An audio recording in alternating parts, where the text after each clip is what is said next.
यह वीडियो देख रहे सभी लोगों को मेरा प्रणाम। देखें कि जैसे आज हम बात करेंगे सैटर्न इन 8th हाउस, अर्थात जिन जातकों का शनि 8वें भाव में होता है उनको कैसे फल मिल सकते हैं। देखें कि सबसे पहले 8वें भाव को आपको थोड़ा सा समझना होगा कि 8वां भाव किन चीज़ों को दिखाता है। जैसे 8वां भाव आयु को दिखाता है, 8वां भाव मृत्यु को भी दिखाता है, 8वां भाव गहरी जो छुपी हुई चीज़ें हैं, डीप चीज़ें हैं किसी नेटिव के बारे में उसको दिखाता है। 8वां भाव सडन कोई परेशानी आ जाना इसको भी दिखाता है। 8वां भाव जिंदगी में कोई अगर आपके ऊपर ब्लेम लगता है, कलंक लगता है, इसको भी दिखाता है। 8वां भाव अवनमन का भी होता है, मतलब व्यक्ति जीवन में एक बार किसी पतन अवस्था को देखता है। तो ऐसे भाव में जब शनि बैठेगा, देखिए कि फलित से पहले, क्योंकि फलित एक जैसे यूं ही बहुत साधारण सी अवधारणा नहीं है, फलित बहुत ही डीप कॉन्सेप्ट है कि फलित कैसे किया जाए। तो देखिए कि फलित से पहले आपको जब भी कभी देखे कि शनि 8वें भाव में है, एक बात तो ग्रह का नैसर्गिक नियम है कि ग्रह अपने जो नैसर्गिक कारक है ग्रह का, मतलब वो स्वाभाविक नियम है कि ग्रह अपने नैसर्गिक कारक तो नहीं छोड़ता। लेकिन जो दूसरी चीज आपको देखनी आवश्यक है कुंडली में, वो ये है कि कुंडली में ग्रह कौन से भाव का स्वामी बन के बैठता है। यदि मान लीजिए कि कुंडली में आपके शनि अच्छे भाव का स्वामी बन के 8वें भाव में बैठता है, यानी कि त्रिकोण का स्वामी हो, केंद्र का स्वामी हो, तो फिर यहाँ पर शनि जहाँ भी देखेगा और 8वें भाव में जो भी फल देगा वो आपको कुछ हद तक अच्छे फल देगा। अब देखें कि अगर जनरल फल की बात की जाए तो 8वें भाव में बैठा शनि आयु को बढ़ाता है, ये एक जनरल फल है। लेकिन इस पे भी एक अपवाद का नियम ये है कि क्योंकि शनि आयु का कारक भी है, 8वां भाव आयु का है, तो यदि यहाँ पर शनि पीड़ित हुआ, जैसे शनि को मंगल देख ले, या शनि राहु केतु के साथ बैठा हो, या शनि नीच का बैठा है, अन्य कारणों से भी कुंडली में शनि पीड़ित हो रहा हो, तो फिर ये दोनों तरह से हो गया कि एक तो शनि भी पीड़ित है, ऊपर से भाव भी पीड़ित हो गया। तो इससे व्यक्ति की आयु मतलब थोड़ा सा कम रहती है, या वो आयु के लिए अच्छा नहीं माना जाता है। तो इसे एक विशेष नियम का ध्यान रखिए। दूसरी चीज की जैसे चूंकि 8वां भाव व्यक्ति के बारे में ही एक कैरेक्टर भी होता है, तो 8वें भाव में शनि होगा तो ऐसा भी हो सकता है, जैसे मान लीजिए लगन में खूब चरफर ग्रह बैठे हो, जैसे कि मरकरी हो गया, बुध और शुक्र बैठे हो, या मंगल का लगन पे प्रभाव हो, जो भी लगन का प्रभाव, उससे नहीं मतलब है। व्यक्ति हो सकता है सामाजिक जीवन में बहुत ज़्यादा चलने फिरने वाला हो, बोलचाल में दक्ष हो, लेकिन जो आंतरिक जीवन है, जो हिडन फेस है, क्योंकि शनि 8वें भाव में बैठा है, तो कई बार आपको ऐसा महसूस हो सकता है कि आपके अंदर एक बूढ़ा व्यक्ति रहता हो। मतलब कहने का अर्थ ये है कि अगर अकेलेपन में देखा जाए तो आप कई बार स्वयं में बहुत ज़्यादा आलसी हो सकते हैं, क्योंकि शनि का एक फल यहाँ पर है, लेकिन वो शनि के बराबर पर भी निर्भर करता है।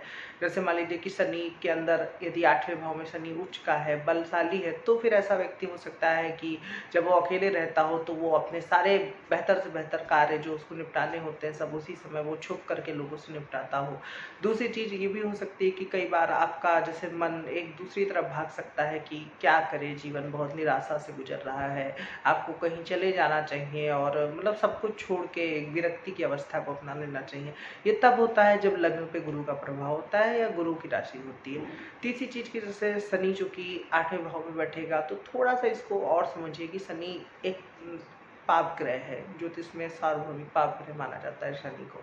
तो उसके बाद 8वां भाव भी पाप भाव माना जाता है। तो ऐसे में एक जो नियम ये कहता है कि पाप भाव में पाप ग्रह बैठे वो अच्छा होता है, वो कोई अच्छा नहीं होता है, इस बात को ध्यान में रखिए। ठीक है, पाप भाव में बल्कि पाप ग्रह और ज़्यादा, क्योंकि एक तो वो पाप भाव है, ऊपर से पापी ग्रह उसमें बैठ जाए तो वो और ज़्यादा खराब करते हैं। तो यहाँ पर यदि शनि कुंडली के अच्छे भाव के स्वामी होकर के नहीं बैठा है, तो फिर चूंकि शनि की 3 दृष्टि भी होती है, वो दशम को देखता है, दूसरे भाव को भी देखता है अपनी 7वीं दृष्टि से, और फिर वो क्या कहते हैं शनि 5वें भाव को भी देखता है अपनी 10वीं दृष्टि से। तो इस वजह से यदि कुंडली में कारक होकर शनि 8वें भाव में नहीं बैठा है तो व्यक्ति के जीवन में काफी ज्यादा समस्याएं आ सकती हैं। कुछ समस्याएं जैसे कि मान लीजिए कि आपका कोई काम ना चलना, मतलब आपको लगे कि यार मेरे साथ ही क्यों हो रहा है, कि आप कई चीज प्रयास करते हैं लेकिन किसी भी धंधे में आप हाथ डालते हैं वो धंधा चलता नहीं है। दूसरी चीज ये हो सकती है कि बहुत जल्दी से आपको सफलता ना मिले, क्योंकि शनि की एक दृष्टि, तीसरी दृष्टि 10वें भाव में आ रही है। धन भाव में भी शनि की दृष्टि आना ये इंगित करता है कि आपको बहुत जल्दी से सफलता तो नहीं मिल सकती है, क्योंकि शनि एक तरीके से विलंब का कारक ग्रह है, तो वो विलंब करवाएगा ही। लेकिन यहाँ पर हमने राशि की बात नहीं की है, क्योंकि वो भी एक महत्वपूर्ण पॉइंट है। तो एक बार को आपको राशि जरूर देखना चाहिए। जैसे मान लीजिए कि 8वें भाव में अग्नितत्व की राशि है, तो फिर ये जो शनि के थोड़े से कारकत्व है उसको डाउन करेगी। फिर शनि कैसा बैठा है, अपनी राशि का बैठा है, मित्र राशि का बैठा है, इन सब से भी शनि पर प्रभाव पड़ेगा। तो ऐसे करके आपको एक एक चीज मिला करके फलित करना है। ग्रह का सीधा सीधा कोई फलित नहीं होता है कि दो ही व्यक्तियों के चार्ट में 8वें भाव में शनि बैठ सकता है, इसमें भी उसमें भी, लेकिन उससे भी जरूरी नहीं है कि वो सेम फल हो। तो देखें कि आप और दूसरी चीज समझते हैं कि 8वां भाव अन्य किस चीज को रिप्रेजेंट करता है। तो 8वां भाव आपके जैसे कि पति पत्नी से संबंधित जो भी एसेट होता है उसको रिप्रेजेंट करता है। तो यदि शनि यहाँ पर शुभ बैठा है, पुण्य के अच्छे भाव का स्वामी होकर बैठा है, तो बाद में विवाह के बाद जातक के पास अच्छा धन संचय होता है, ये देखा गया है।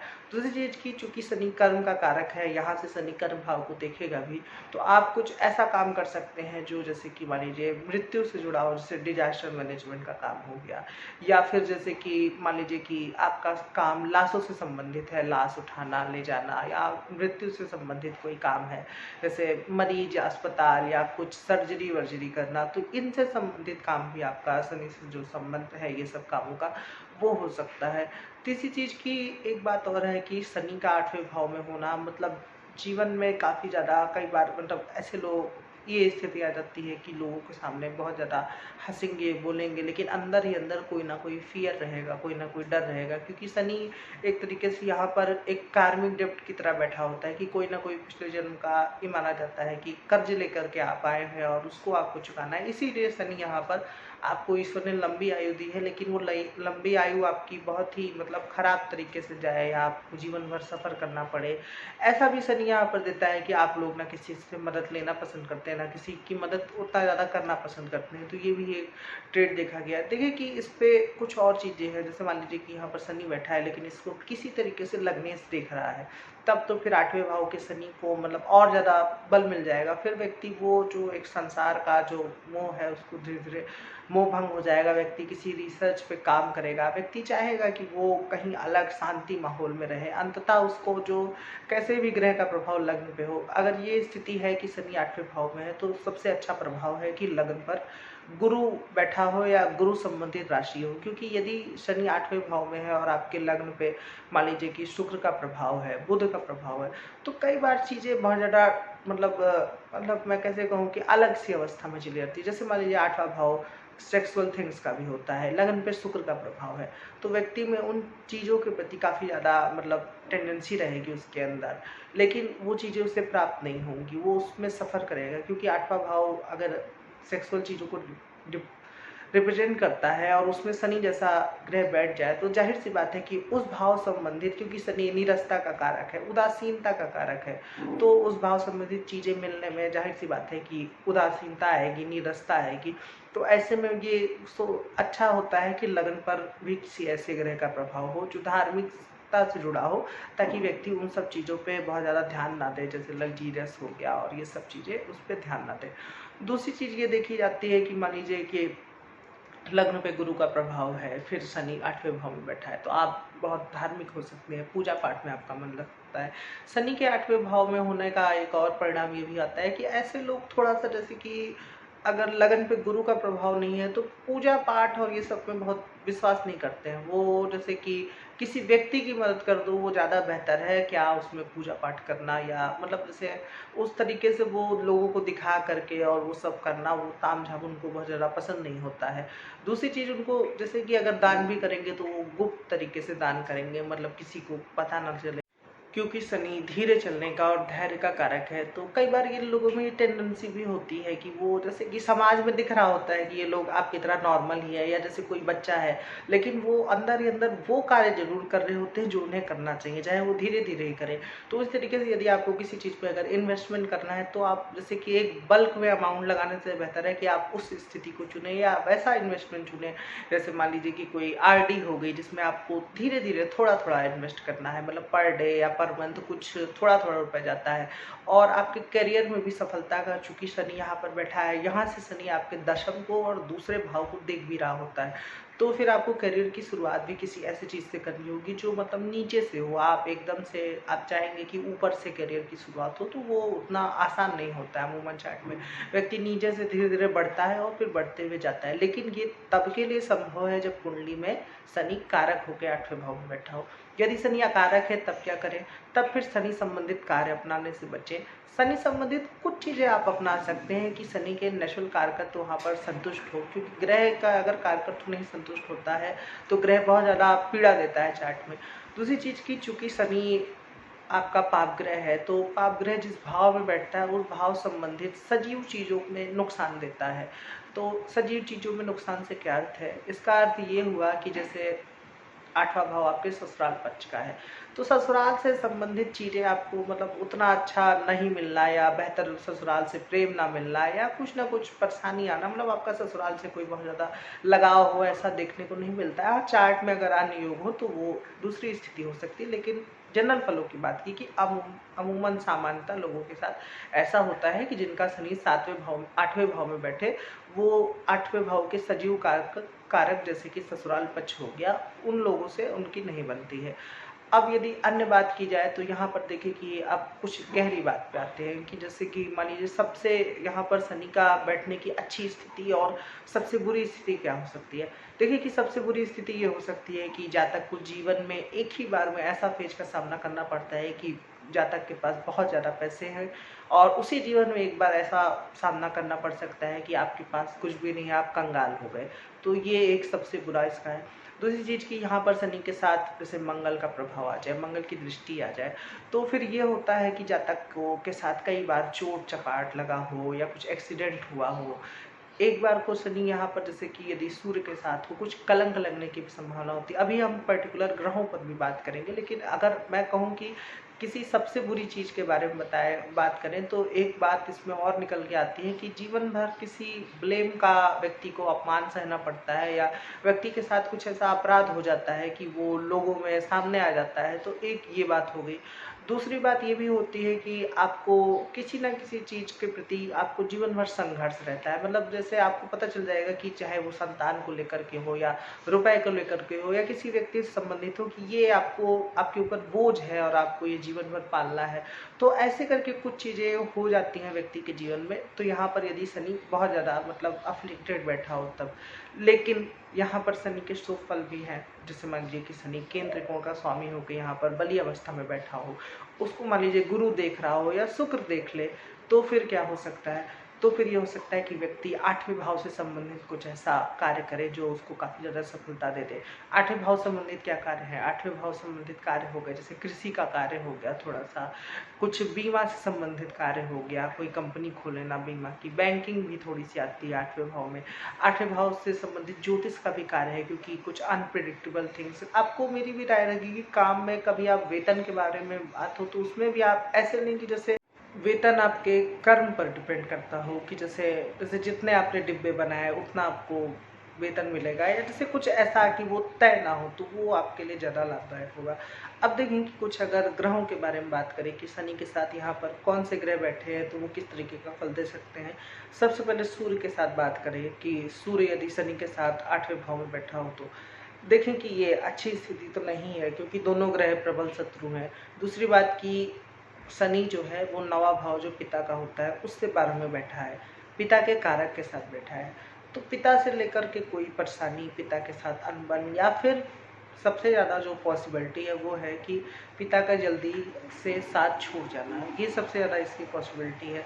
तो ये हो सकता है। सूर्य के साथ शनि का बैठना मतलब थोड़ा-सा व्यक्ति को थोड़ा-सा जैसे कि कैसे उसको प्रेडिक्ट किया जाए कि एक ये होता है कि व्यक्ति लाइमलाइट में तो जाता है, लेकिन लाइमलाइट में भी कहीं न कहीं उसकी बदनामी होती है, वो बेहतर तरीके से नहीं कर पाता है, या कहीं न कहीं जीवन में एक बार कलंक लगने की संभावना बहुत ज़्यादा बढ़ जाती है। सूर्य के साथ यदि 8वें भाव में शनि होगा तो ये काफ़ी ज़्यादा कई लंबे दीर्घकालिक रोग को भी रिप्रेजेंट करता है। शनि के साथ चंद्रमा 8वें भाव में हो तो ये जैसे कि अगर लगन पे अच्छे ग्रहों का प्रभाव है तब तो ठीक है, अन्यथा यदि लगन पर भी पाप ग्रहों का प्रभाव है और शनि के साथ चंद्रमा है तो ये एक अच्छी बात है कि व्यक्ति को काफ़ी ज़्यादा रिसर्चर, मनोवैज्ञानिक बना सकता है। लेकिन इसकी जो दूसरी टेंडेंसी है, अगर वैसा हो जैसे कि यहाँ पर चंद्रमा पीड़ित हो, अमावस्या के करीब का हो, नीच का हो, शनि भी किस तरीके से पीड़ित हो, लगन पर अच्छे ग्रहों का प्रभाव ना हो, चौथा भाव पीड़ित हो, तो फिर व्यक्ति डिप्रेशन या खुद मानसिक जो विकार की संभावना उसके अंदर भी बढ़ सकती है। अगर यहाँ पर शनि मंगल के साथ हो, तो मंगल के साथ शनि होना 8वें भाव में, ये काफ़ी ज़्यादा किसी रोग, चोट, खचोट को इंगित करता है कि व्यक्ति के जीवन में अमूमन कुछ बहुत भयानक एक्सीडेंट हुए होंगे। शनि के साथ मंगल का होना 8वें भाव में मतलब व्यक्ति का ऊपरी जीवन चाहे जैसा हो, तो लगन पे कौन से ग्रह का प्रभाव है उससे बताया जा सकता है। लेकिन जो व्यक्ति का आंतरिक जीवन होगा, मतलब जो जीवन जो लोगों से छुपा हुआ होगा, वो बहुत ज़्यादा तनावपूर्ण होगा। मतलब पति पत्नी में बहुत ज़्यादा झगड़े हो रहे हों, या अंदर ही अंदर व्यक्ति किसी चीज़ से लड़ रहा हो, उसे बहुत ज़्यादा संघर्ष करना पड़ रहा हो, तो शनि मंगल का योग 8वें भाव में होना अच्छा तो नहीं है। आपको राय दी जाती है कि आप कुछ ऐसा कार्य करें जहाँ पर बहुत ज़्यादा ऊर्जा का व्यय होता हो, जैसे कहीं किसी गर्म जगह पे कार्य करना। अब देखें कि यहाँ पर यदि शनि के साथ केतु बैठा हो तो क्या हो सकता है। शनि के साथ केतु बैठा हो तो ये भी अच्छा योग नहीं है, किसी गहरे डर को इंगित करता है। दूसरा ये कि आपके साथ कई ऐसे अचानक से कुछ हादसे हो सकते हैं। जैसे मान लीजिए कि आप कहीं काम कर रहे हैं, अचानक से वहाँ पे ब्रिज गिर गया हो, आप गड्ढे में गिर गए हो, या कुछ किसी को सरिया घुस जाना, मतलब ऐसे करके कुछ अजीब से अनप्रिडिक्टेबल थिंग्स हैं। आप सोचेंगे कि ये आप ही के साथ क्यों हो रहा है, लेकिन वो आप ही के साथ होगा। केतु का शनि के साथ 8वें भाव में होना, ये एक बार को सन्यासी का भी योग बनाता है कि सब कुछ छोड़ छाड़ के आपने संन्यास धारण कर लिया। लेकिन ये तब होगा जब लगन पे गुरु का प्रभाव हो, या फिर ये योग 8वें भाव में धनु में हो। अब देखें कि सामान्यतः बात करें, राहु के साथ शनि हो, तो शनि का राहु के साथ होना 8वें भाव में, ये व्यक्ति के कैरेक्टर में थोड़ा-सा प्रश्न चिन्ह लगाता है। मतलब अगर लगन भी बहुत ज़्यादा बिगड़ा हुआ है, तो व्यक्ति मतलब जैसे धूम्रपान, मद्यपान में लिप्त रहना, और वो मतलब सही कैरेक्टर को रिप्रेजेंट नहीं करता है। लेकिन यहाँ पर यदि राशि अच्छी है, मान लीजिए कि धनु है, मीन है, तो फिर इसके फल मतलब न्यूट्रलाइज़ हो जाएँगे। कोई बहुत इसमें डरने की बात नहीं है, वो व्यक्ति भी अच्छा होगा। बस आपको जो काम होगा वो थोड़ा-सा भिन्न तरीके से होगा। कुछ आपके काम में ऑनलाइन भी होगा, बहुत ज़्यादा मेहनत भी होगी। तो कई सोर्स ऑफ इनकम यहाँ से बन जाते हैं यदि 8वें भाव में राहु के साथ शनि बैठा हो तो। अब देखें कि किसकी बात कर ली, सब सारे ग्रहों का हो गया, बुध बचा। बुध के साथ शनि यदि 8वें भाव में हो तो क्या हो सकता है। आपके लिए बेहतर राय रहेगी कि आप एक बार को ज्योतिष कीजिए, वो हो सकता है कि आपको फ़ायदेमंद रहे यदि बुध के साथ शनि बैठा है तो। और दूसरी चीज़ कि शनि बुध का कॉम्बिनेशन 8वें भाव में, मतलब ये रिप्रेजेंट करता है कि मतलब जैसे व्यक्ति बाहर से जैसा दिख रहा हो, लेकिन अंदर से उसके अंदर कुछ बहुत ही यूनिक करने का गुण होता है। लोग सोच नहीं सकते हैं कि आप ऐसा कर सकते हैं। ये चीज़ राहु के साथ भी थी। राहु यदि 8वें भाव में हो और शनि के साथ हो, तो भी व्यक्ति बहुत ज़्यादा रोमांच किस्म का होता है। मतलब वो साधारण से असाधारण से असाधारण काम ऐसे कर देता है कि लोग देखते रह जाते हैं। उसी तरीके से बुध के साथ, क्योंकि बुध शनि का मित्र है, और चूंकि यदि शनि यहाँ पर कारक ग्रह होकर के बैठा है, और चूंकि शनि कारक होगा तो बुध भी उस कुंडली में कारक होगा, और फिर वो दशम को देखेगा, तो ऐसा व्यक्ति अष्टम से जुड़े काम, जैसे कि बीमा हो गया, उसमें बहुत अच्छा काम करता है। दूसरी चीज़ कि वो ज़मीन से जुड़े काम अच्छा करता है, बैंकिंग हो गया, तमाम चीज़ें वो उस विभाग से संबंधित उसका कार्य बहुत बेहतर तरीके से चलता है। बुध के साथ 8वें भाव में शनि यदि दोनों कुंडली के कारक ग्रह होकर के बैठे हैं, तो बेहतर स्थिति की ओर ये इंगित करता है। अब लगभग हमने सभी ग्रहों के बारे में बात कर ली। हाँ, शुक्र शनि 8वें भाव में हो तो, शुक्र शनि 8वें भाव में हो तो कई बार जैसे कि व्यक्ति को एक ही जीवन में बहुत ज़्यादा भोग विलास, खूब ज़्यादा पैसे मिलते हैं, और वहीं दूसरी ओर ऐसा एकदम से तख्ता पलट हो जाता है कि व्यक्ति का जीवन उदासीन और नीरस हो जाता है। क्योंकि दोनों ग्रह भले ही मित्र हों, लेकिन वो किसी अच्छे ट्रेड्स को मतलब जैसे मतलब उनके अच्छे से ट्रेड्स नहीं मिलते हैं। दोनों के कारकत्व बहुत ज़्यादा भिन्न है। लेकिन ये जैसे कि ये योग जैसे तुला लग्न की कुंडली में 8वें भाव में बैठा है, वृषभ हो गया या मिथुन हो गया, या जो भी मतलब बुध और शुक्र के लग्न है या शनि के लग्न है, जिसमें कि शुक्र और शनि कुंडली के लिए कारक बनते हैं, कम से कम 6 लग्न तो ऐसे ही हैं। तो उसमें अगर यहाँ पर ये योग है, तो शनि दशम भाव को देखेगा, तो व्यक्ति शुक्र से संबंधित व्यापार करता है, कपड़ों से संबंधित कार्य करता है, और उसमें व्यक्ति सबको सफलता मिलती है। शनि गुरु 8वें भाव में बैठे हों, तो शनि गुरु का 8वें भाव में होना व्यक्ति को बहुत बड़ा रिसर्चर बनाता है। ऐसे लोग अध्यात्म हो गया, फिलॉसफी हो गया, दर्शन, इथिक्स, इन सब पे बड़ी बड़ी किताबें लिख सकते हैं। ऐसे लोग थोड़ा सा महान लोग होते हैं, मतलब वो क्या करेंगे, अपने अपने जो आंतरिक जीवन होता है उसमें ये लोगों के साथ बहुत जन कल्याण के मुद्दों का ध्यान देते हैं, इसलिए इनका थोड़ा सा वैवाहिक जीवन नीरस रहता है, सेक्सुअल लाइफ थोड़ी सी इनकी नीरस रहती है, क्योंकि शनि गुरु वाले लोग बहुत ज़्यादा धार्मिक होते हैं। ये तभी होगा, लेकिन एक बात का हमेशा ध्यान रखिए, जब लग्न पर भी कम से कम उन ग्रहों से संबंधित कोई प्रभाव हो, जैसे लग्न पे धनु राशि हो, या फिर लग्न पे मतलब गुरु की दृष्टि आ जाए, क्योंकि 8वें भाव में गुरु बैठेगा तो गुरु देखेगा तो है नहीं, लेकिन मैं समझाने की कोशिश ये कर रहा हूँ कि अब इसमें ये लग्न में शुक्र बैठा है और 8वें भाव में सूर्य और गुरु बैठा है, आप प्रेडिक्ट कर रहे हैं कि व्यक्ति धार्मिक होगा। अरे भाई, कैसे धार्मिक हो सकता है, क्योंकि लग्न पे तो शुक्र का प्रभाव आ गया। तो वो स्थिति से बचे कि थोड़ा सा तारतम्य करने की लग्न पर कैसा प्रभाव है। जब भी कुंडली देखें, एक बार को लग्न पर प्रभाव जरूर देख लें, या फिर लग्नेश पर कैसे ग्रहों का प्रभाव है। तो शनि गुरु का 8वें भाव में होना व्यक्ति को बहुत ज़्यादा एथिकल बनाता है, ऐसे लोग दर्शन में अच्छा करते हैं, ऐसे लोग इवन ज्योतिष में भी बहुत अच्छा करते हैं। तो ये स्थिति भी ठीक ठाक स्थिति है, यदि शनि के साथ गुरु है 8वें भाव में, इनकी आयु बहुत ज़्यादा लंबी होती है। तो मोटा माटी हमने सारे ग्रहों के बारे में बात कर ली। आशा करता हूँ कि आपको ये वीडियो अच्छा लगा होगा कि शनि 8वें भाव में कैसा फल देता है। यदि आपको ये वीडियो अच्छा लगा है तो आप मेरे वीडियो को लाइक कर सकते हैं और मेरे चैनल को जरूर सब्सक्राइब करें। आज के लिए इतना ही रखते हैं, धन्यवाद।